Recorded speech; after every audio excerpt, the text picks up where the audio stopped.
नमस्कार दिव्यांग मित्रमैत्रिणींनो, दिव्यांगांचा आवाज बोलानुभवाचा या चॅनलमध्ये मी ओमकेश आपल्या सर्वांचं सहर्ष स्वागत करतो. आपण जसे योजनांची माहिती देतो किंवा जे काही जॉब वेकेन्सी असतील, ज्या काही त्रुटी असतील, पेन्शन वाढ असेल, बाकीच्या सगळ्या दिव्यांगांच्या गोष्टी किंवा दिव्यांगांच्या समस्या जसे सोडवण्याचा प्रयत्न करतो, अगदी तसंच किंवा तेच म्हणूया आपण, तर तसंच दिव्यांगांच्या हाताला काम मिळालं पाहिजे किंवा दिव्यांग सक्षम बनला पाहिजे यासाठी पण आपण माहिती देण्याचा प्रयत्न करतो. आणि त्यातीलच एक माहिती आपण दिली होती मागे, ते म्हणजे दिव्यांगांनी जर आवड असेल, जर म्हणतोय मी, जर आवड असेल तर फेसबुक असेल, इंस्टाग्राम असेल किंवा युट्यूबवरती आलं पाहिजे आणि त्यातूनही आपल्याला इन्कम जनरेट करता येतं असं मी सांगितलं होतं. पण ते व्हिडिओ बनवल्यानंतर काही दिव्यांग मित्रमैत्रिणींचे असे प्रश्न होते, म्हणजे मग ते कमेंटमध्ये असतील किंवा मला फोन करून मेसेज करून विचारले गेलेले प्रश्न म्हणा, की आम्ही कोणत्या प्रकारचं कॉन्टेंट बनवला पाहिजे किंवा आम्ही कोणत्या कॅटेगरीमध्ये आम्ही व्हिडिओ बनवले पाहिजे जेणेकरून आम्हाला लवकर पब्लिसिटी मिळेल किंवा लवकर आम्ही म्हणजे सेटल होऊ शकू किंवा ते आम्हाला ग्रोथ चांगली मिळेल म्हणा किंवा त्यात आम्हाला सक्सेस मिळेल, या गोष्टी होत्या.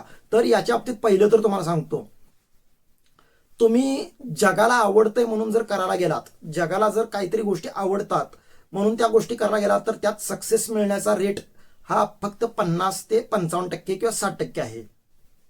पण तेच जर तुमच्या मनाला आवडतंय, तुमच्या मनापासून तुम्ही जर त्यात क्रिएटिव्हिटी होत असाल किंवा मनापासून काहीतरी क्रिएटिव्हिटी करत असाल, तर त्याचा सक्सेस होण्याचे चान्सेस हे 90 ते 100% आहेत. आणि म्हणजे याच्याबरोबरच जरी त्या गोष्टीमध्ये अपयश आलं तरी सुद्धा आपण नाराज होत नाही. पण जर आपण जगाला आवडते त्या गोष्टी करायला गेलो आणि त्यात आपल्याला जर अपयश आलं तर आपल्याला सगळ्यात वाईट त्याच्यात वाटतं आणि किंवा आपला वेळ वाया गेल्यासारखा वाटतो. पण जी आपल्याला आवडती गोष्ट असते ते जर आपण डेडिकेशननं किंवा जे आपण मनापासून करतो ना, तर त्या गोष्टीमध्ये आपला वेळ कधीच वाया जात नसतो. हे असं माझं प्रामाणिक मत आहे. आणि याचं उत्तम उदाहरण म्हणजे मीच स्वतः आहे. खरं म्हटलं तर जवळपास 4 वर्ष झालं मी युट्यूबवरती आहे. तुम्हाला दिसतोय मी आता 2 वर्ष झालं, पण मी 4 वर्ष झालं युट्यूबवरती आहे सध्या. त्याच्यानुसार बघा माझ्या आता मी कुठं आहे आणि मी काय आहे आणि मी कसं आहे ते अजून ते तुम्ही ठरवायचं आहे. मी काय मोठा आहे असं म्हणत नाहीये. पण आता दिव्यांगांनी कोणत्या गोष्टी युट्यूबवरती आल्या पाहिजेत घेऊन किंवा फेसबुकवरती किंवा इंस्टाग्रामवरती, तर बघा तुम्हाला पहिला एक क्लिअर करतो की तुम्ही सेम कॉन्टेंट म्हणजे युट्यूबवरती पण टाकू शकता, फेसबुकवर पण टाकू शकता आणि इंस्टाग्रामवरती पण टाकू शकता. तिन्हीकडे तुम्ही व्हायरल होऊ शकता आणि तिन्हीचं ऑडियन्स किंवा तिन्हीचे जे काही फॉलोअर्स असतील, तिन्हीचे सबस्क्रायबर्स असतील, तर ते तुम्ही तिन्हीकडे घेऊ शकता. म्हणजे इंस्टाग्रामचे फेसबुकवर घेऊ शकता, फेसबुकवरचे युट्यूबवर घेऊ शकता, युट्यूबवरचे इंस्टाग्रामवरती घेऊ शकता, इंस्टाग्रामवरचे युट्यूबवरती घेऊ शकता, असं कुठेही घेऊ शकता तुम्ही ऑडियन्स.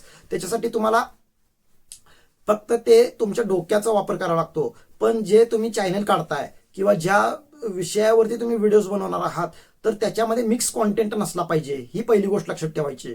मिक्स कॉन्टेंट नसला पाहिजे. म्हणजे आज रेसिपीचा व्हिडिओ टाकला, उद्या शिलाई कामाचा टाकला, परवा दिवशी गायनाचा टाकला, त्याच्यानंतर डान्सचा टाकला, असं नसलं पाहिजे. जर आपण रेसिपीचे व्हिडिओज करतोय ना, तर कंटिन्यू रेसिपीचेच व्हिडिओ करा. हा, रेसिपीचा व्हिडिओ आता दाखवत असताना तुम्ही गाणं गुणगुणलात किंवा थोडं डान्स करून असं दाखवलात तर ते चालू शकतं. पण जर तुम्ही मिक्स कॉन्टेंट आज एक वेगळा उद्या एक वेगळा तर करू राहिलात, तर कसं असतं, ऑडियन्स बघणारे जे असतात किंवा फॉलोअर्स असतात किंवा सबस्क्रायबर्स म्हणा, तर ते कसं असतात, सिलेक्टिव्ह असतात. म्हणजे मला जर डान्स बघायला आवडत असेल तर दुसऱ्या व्यक्तीला डान्स बघायला आवडेलच असं नाही आहे ना. त्याला गाणे ऐकायला आवडत असू शकतं, एखाद्या व्यक्तीला जेवण बनवण्यात इंटरेस्ट असू शकतो, एखाद्याला क्रिएटिव्हिटीमध्ये इंटरेस्ट असू शकतो. त्याच्यामुळे त्या गोष्टी लक्षात ठेवायच्या. आपल्याला तुम्हाला जर 2-3 गोष्टी करायच्या असतील तर 2-3 चॅनल काढायचे. म्हणजे रेसिपीमध्ये पण आवड असेल, शिलाई काममध्ये पण आवड असेल, गायनामध्ये पण आवड असेल तर गायनाचा एक वेगळा चॅनल, तुमच्या शिलाई कामाचा म्हणजे क्राफ्टचा एक वेगळा चॅनल आणि जे रेसिपीचे असते तर त्याचे वेगळं चॅनल. हे मी उदाहरण देतोय, असं नाही की प्रत्येक मुलांनी केलंच पाहिजे. आता यामध्ये आपण काय करू शकतो, तर आता बघा आपण दिव्यांग आहोत, आपले थोडे बहुत तरी म्हणजे मर्यादा येतात. मी 100% कबूल करतो. ते मर्यादा आपल्याला येतात, धाडस नसतं, सगळ्या गोष्टी आहेत, आपल्याला काय करायचं हे सुचत नाही. पण जे आता आपण काम करतोय सध्या, म्हणजे युट्यूब सोडून, युट्यूबवरती अजून आपण नाही आहोत, पण आपण जे काही घरात मध्ये अभ्यास करतोय किंवा जे काही काम करत असेल, आई वडिलांना मदत करण्याचं म्हणा किंवा घर बसल्या छोटे मोठे काहीतरी गोष्टी करत असतोय, तर ते सुद्धा युट्यूबवरती आपण टाकून, फेसबुकवरती, इंस्टाग्रामवरती टाकून त्यातून सुद्धा आपण व्ह्यूवरशिप मिळवू शकतो. लक्षात घ्या. आता कुणाला शिकवायला आवडत असतं, तर त्यांनी शिकवलेलं चांगलं आहे ना. दिव्यांगांना कशा प्रकारे शिकवू शकतो. आता बघा, कर्णबधिर मुलांना 10वी नंतर शिक्षण नाही आहे. मग जर तुम्ही कर्णबधिर मुलांच्या बाबतीत तुम्हाला येत असेल, तुम्हाला जर काही गोष्टी समजत असतील, म्हणजे कर्णबधिर यांना कसं आपण शिकवू शकतो, किंवा त्यांना त्यांच्याशी बोलण्याची पद्धत कशी आहे, म्हणजे त्यांना हातवारे करून असं दाखवावं लागतं. हातवारे आणि तोंडाचं जे ऍक्शन आहे, आवाज आला नाही तरी चालतो त्यांना, पण तोंडाचे जे ऍक्शन आहे तर त्याच्यावर त्यांनी हातवारे जे काही करतो त्याच्यावरती जर त्याचं तुम्हाला नॉलेज असेल तर तुम्ही एखादा बोर्ड घेऊन त्याच्यावरती तुम्ही 10वी नंतरचं शिक्षण त्यांना देऊ शकता, किंवा 10वी पर्यंत क्लासेस ऑनलाईन देऊ शकता त्यांना युट्यूबवरती. परत आता अंध मुलं आहेत, अंध मुलांना ब्रेलिपीचं नॉलेज हवं असतं घर बसल्या. म्हणजे कित्येक दिव्यांग असे आहेत की ज्यांची 25-30 वय झालेलं आहे, पण त्यांना अजून वाचायला लिहायला येत नाही. मग त्यांना तुम्ही वाचायला लिहायला न बघता शिकवू शकता. कॉम्प्युटर शिकवू शकतो, गायन शिकू शकतो. कारण अंध मुलं जास्तीत जास्त गायन, संगीत, वाद्यात इंटरेस्ट ठेवतात. मग ते शिकवू शकतो आपण घर बसल्या. परत काहीतरी क्रिएटिव्हिटी, म्हणजे डोळे बंद करून सुद्धा काही गोष्टी करता येतात. म्हणजे एखादं क्राफ्ट तयार करणं म्हणा, किंवा मातीपासून काहीतरी वस्तू तयार करणं, किंवा लाकडापासून काहीतरी व्यवस्थित वस्तू तयार करणं, कापसापासून तयार करणं, अशा भरपूर सारे, म्हणजे जे टाकाऊपासून टिकाऊ वस्तू तयार करणं, असे चॅनल काढू शकता तुम्ही. असे काहीतरी क्रिएटिव्हिटी तुमच्या डोक्यामध्ये असेल किंवा तुम्हाला आवडत असतील तर त्या करू शकता. परत जर समजा तुम्ही दररोज जर तुम्ही शेतामध्ये जात असाल तर शेतात तुम्ही कसे काम करता, म्हणजे तुम्ही दिव्यांग असून तुम्ही कसे काम करता, तुम्ही त्यात तो मार्ग कसा काढलाय, पाणी पाजण्यासाठी मार्ग असेल, किंवा म्हणजे पाणी आपण जे जमिनीला पाणी देतो तर त्याच्यासाठी न दिसता सुद्धा मार्ग कसा काढलाय, किंवा मला चालायला येत नाही तरी सुद्धा मी ते पाणी कसं पाजतो, किंवा कसं त्याचं ते पाणी अडवतो, किंवा ते रोपं कशी लावतो, ती झाडं कशी लावतो, किंवा त्या झाडांना फवारणी कशी करतो, याबद्दल दाखवू शकता. किंवा त्याच्याबरोबर एखादा पाय नसतानाही मी ट्रॅक्टर कसा चालवतोय, किंवा एखादा पाय नसताना मी गाडी कशी चालवतोय, याबद्दल सुद्धा तुम्ही माहिती भरपूर चांगल्या प्रकारे देऊ शकता. किंवा कोणती गोष्ट झाल्यानंतर तर मला समजा गाडी चालवत असेल आणि एकदमच ब्रेक मारायचा असेल तर मी काय करतो, किंवा एकदमच गाडी स्टॉप करायची असेल, किंवा एकदम गाडी पिकअप घ्यायची असेल तर काय करतो, या भरपूर साऱ्या गोष्टी आपण करू शकतो.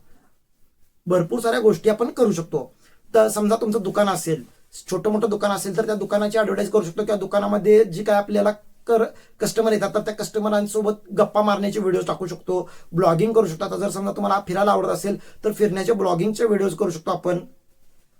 फक्त माझं एक दरवेळेचं मत असेल की मिक्स कॉन्टेंट नसावा. तुम्ही आता मला 2 वर्ष झालं फॉलो करताय, काही जण 2 वर्ष झालं फॉलो करतात, काही जण कालपासून फॉलो करत असतील, काही जण आज फॉलो करणार असतील, पण तुम्ही माझे कधी पण मागचे व्हिडिओ जाऊन बघा. पहिल्या नंबरच्या पासून तो आजचा व्हिडिओ, तोपर्यंत कुठला पण व्हिडिओ बघा, माझा यात मिक्स कॉन्टेंट कुठला आहे का. फक्त दिव्यांग आणि दिव्यांग याच्या व्यतिरिक्त मी कोणतेही मिक्स कॉन्टेंट केलेले नाही आहेत. ना कोणत्या इतर लोकांच्या बाबतीत व्हिडिओ बनवलेले आहेत, ना कोणत्या इतर गोष्टींच्या बाबतीत व्हिडिओ बनवलेले आहेत, ना इतर माझ्या छंदांबाबतीत बोललेलो आहे मी. हा, मला आवडतं, मला बाकीच्या गोष्टी आहेत, मला पण लेखन करायला आवडतं, मला पण ब्लॉगिंग करायला आवडतं. त्यासाठी मी वेगळे चॅनल्स ठेवलेले आहेत. माझ्याकडे 2-3 चॅनल वेगळे आहेत, तिथं मी ते टाकत असतो, तिथं मी त्या कामं करतो. पण इथं नाही, म्हणजे मिक्स कॉन्टेंट नाही. आपल्याला क्रिएटिव्हिटी, जर तुम्हाला रिपेअरिंगचं काम येत असेल, म्हणजे मोबाईल रिपेअरिंगचं काम म्हणा, किंवा बल्ब रिपेअरिंगचं काम, किंवा फिटिंगचं काम येत असेल, किंवा प्लंबिंगचं काम येत असेल, जरी तुम्हाला ते करता येत नाही, म्हणजे प्रॅक्टिकली जर तुम्ही एखाद्या घराला म्हणा प्लंबिंग करू शकता, फिटिंग करू शकत नाही, पण तुमची क्रिएटिव्हिटी तर दाखवू शकता. किंवा असं कमी त्रासात किंवा कमी गोष्टींमध्ये तुम्ही ते कसं करताय, किंवा कमी मटेरियलमध्ये तुम्ही कसं तडजोड करताय, किंवा कमी तुमच्याकडे मटेरियल असताना सुद्धा तुम्ही ते कसं सोयीस्कर बनवून घेताय, या सगळ्या गोष्टी दाखवू शकतो. आणि तुम्ही म्हणाल की आता मला आजचा व्हिडिओ तर सुचला, पण जोपर्यंत आपण 4 ते 5, 5 ते 10चे व्हिडिओ होत नाहीत तोपर्यंत पुढचे व्हिडिओ सुचत नाहीत. नंतर तुम्हाला आता 10 व्हिडिओ सुचतील, पण 10 व्हिडिओच्या नंतरचं काय असं तुमच्या डोक्यात विचार येईल. पण जसं जसं तुम्ही व्हिडिओ करायला सुरुवात कराल तसं तसं तुम्हाला नवीन गोष्टी सुचत जातात.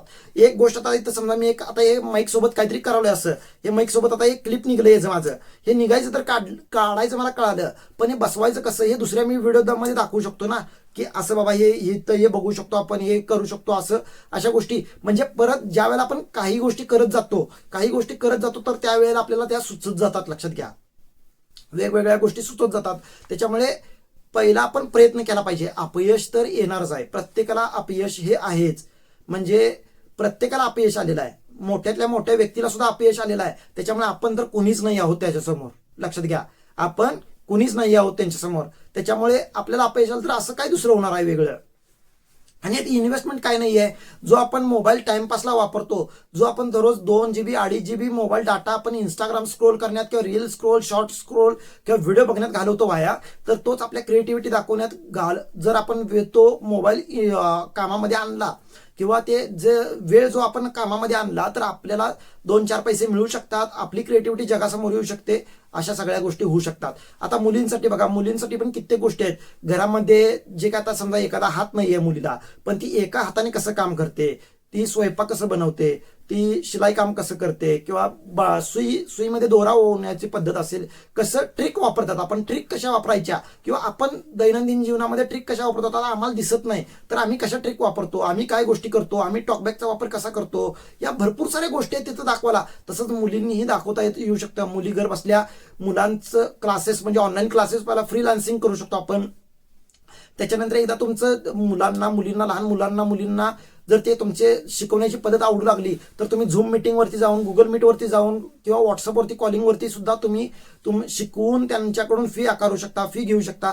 या सगळ्या गोष्टी आहेत. म्हणजे फक्त शिकवण्यासाठी नाही, तर तुम्ही फक्त म्हणजे वर्गातलं जे काही शाळेतलं 1ली ते 10वीचं शिक्षण असतं, तर ते त्याच्या व्यतिरिक्त सुद्धा तुम्ही क्लासेस घेऊ शकता. म्हणजे बोलण्याचे क्लासेस घेऊ शकता, किंवा कोणासोबत बोलण्याचे पैसे घेऊ शकता, किंवा कोणाला एखादं क्राफ्ट शिकवण्याचं म्हणा, किंवा एखाद्याला इलेक्ट्रिशियन शिकवण्याचं, प्लंबिंग शिकवण्याचं असेल, भरपूर साऱ्या गोष्टी आपण करू शकतो. शिलाई काम शिकवण्याचं सुद्धा आपण पैसे घेऊ शकतो. किंवा समजा युट्यूबवरती किंवा इंस्टाग्रामवरती किंवा फेसबुकवरती आता मुलींना शिलाई काम जर तुम्हाला चांगली जमत असेल, तुम्ही शिलाईचं जे काही तुम्ही मॉडेल बनवताय किंवा जे काही एखादा ड्रेस तयार करताय, तर तो दाखवून तुम्ही त्याचे सुद्धा मार्केटिंग करू शकता. इंस्टाग्रामवरती, युट्यूबवरती, फेसबुकवरती त्याचं सुद्धा मार्केटिंग करून तुम्ही घर बसल्या तुम्ही बिझनेस सुरू करू शकता. म्हणजे तसं त्या व्यक्तीला ज्या पद्धतीचा हवं तसं जर शिवून देत असाल किंवा एखादं क्राफ्ट करून देत असाल, मातीपासून काहीतरी वस्तू बनवून देणं म्हणा, लाकडापासून एखादी वस्तू, तर तुम्ही त्यांना बाय कुरिअर किंवा बाय पोस्ट त्यांना पाठवू शकता. त्यांच्याकडून गुगल पेमेंट असेल, फोन पे असेल, पेटीएम असेल, किंवा ऑनलाईन पेमेंट तुम्ही घेऊन ते करू शकताय. याही गोष्टी बिझनेसमध्ये करता येतात. म्हणजे आता तुम्ही घर बसल्या समजा एखादा पदार्थ करत असाल आणि त्या पदार्थ जर जास्त काळ टिकणार असेल आणि तो पदार्थ तुम्हाला विकायचा असेल, मार्केटमध्ये आणायचा असेल, तर ते मार्केट आणण्यासाठी किंवा मार्केट मिळवण्यासाठी तुम्हाला इंस्टाग्राम असेल, फेसबुक असेल किंवा युट्यूब असेल, हे सुद्धा बेस्ट प्लॅटफॉर्म ठरू शकतं. म्हणजे फक्त युट्यूबवरती कॉन्टेंटच आणला पाहिजे असं काही नाही आहे. तुमच्या बिझनेसचं मार्केटिंग सुद्धा तुम्ही करू शकता. म्हणजे तुमचं छोटं मोठं दुकान असेल, जर समजा तुमचं इलेक्ट्रिशियनचं दुकान असेल किंवा तुमच्या आणि काही गोष्टीचं असेल, तर तुम्ही तिथं जुगाड काहीतरी केला असेल, तर ते जुगाड सुद्धा तुम्ही ऑनलाईन पद्धतीने विकू शकता. अशा भरपूर साऱ्या गोष्टी करू शकतो. जर तुम्हाला आवड असेल तर गायन म्हणा, आता एखाद्या गायनाची आवड असते, एखाद्याला बोलण्याची आवड असते, एखाद्याला सूत्रसंचालन करण्याची आवड असते. आता तुम्ही सूत्रसंचालन करत असाल आणि त्याची कामं तुम्हाला येत असतील किंवा तुम्हाला बोलवत असतील, तर तुम्ही ते जर छोटे छोटे क्लिप्स बनवून तुम्ही इंस्टाग्रामला, फेसबुकला टाकला आणि त्याचा खाली नंबर टाकला, तर तुम्हाला वेगवेगळ्या जिल्ह्यातून, वेगवेगळ्या तालुक्यातून, वेगवेगळ्या राज्यातून तुम्हाला सूत्रसंचालन करण्यासाठी बोलवू शकतात. तुम्ही जे काही पार्टी अरेंज करण्यासाठी म्हणा, किंवा विवाहामध्ये जे काही समारंभ अरेंज करण्यासाठी सुद्धा गोष्टी त्या इम्प्लिमेंट करू शकता. भरपूर साऱ्या गोष्टी करता येतात आपल्याला. आणि मार्केट आपल्याला नाही आहे किंवा आपण ते विकू शकत नाही, हा जो गैरसमज आहे, तर तो सोशल मीडियावरती आल्यानंतर गौण ठरतो. म्हणजे शून्य त्याची व्हॅल्यू होते. कारण आपण जर सोशल मीडियावरती आपला प्रोडक्टला लॉन्च केलं, तर एका दिवसात, म्हणजे आज जर आपल्याला कोणी ओळखत नसेल, तर दुसऱ्या दिवशी 1000 लोक पण ओळखू शकतात, किंवा 1,00,000 पण लोक ओळखू शकतात आपल्याला, किंवा 1,00,000चं आपलं कस्टमरचं बेस बनू शकतं.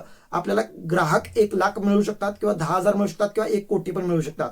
त्याच्यामुळे प्रयत्न आपण केले पाहिजेत. आपल्याला जगासमोर कसं जायचं आहे, आपल्याला प्रेझेंट कसं करायचं आहे, हे समजलं पाहिजे. आणि ते समजण्यासाठी पहिला आपण आपल्यात वाकून बघितलं पाहिजे की बाबा मला काय जमू शकतं, मी काय करू शकतो, मी कोणत्या गोष्टी करू शकतो, मला कोणत्या गोष्टी केल्यानंतर मला यश मिळू शकतं, मला कोणत्या गोष्टी केल्यामुळे मला अपयश कमी मिळणार आहे.